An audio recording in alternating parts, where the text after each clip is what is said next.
Hey everyone, let's quickly talk about Grok AI and what it's actually like to use without overcomplicating things. Grok is X's AI built directly into the platform, and its whole personality is different from most other AI tools.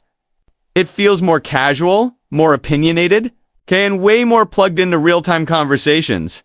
One thing Grok does really well is staying current. Because it's connected to X, it can react to trending topics, news, and ongoing discussions much faster than many other AIs.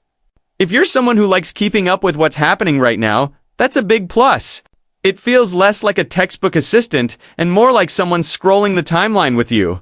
The tone is another standout. Grok isn't stiff or overly formal. It often responds in a more relaxed, sometimes even witty way, which makes conversations feel more natural. That said, this style won't be for everyone.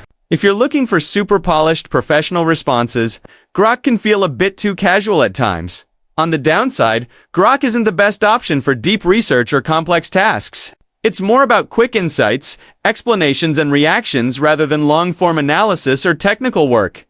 Think of it as a smart companion for news, ideas, and discussion, not a full productivity powerhouse. Overall, Grok AI shines when it comes to real-time awareness and personality. If you already use X a lot and want an AI that feels connected to what's happening right now, it's worth checking out.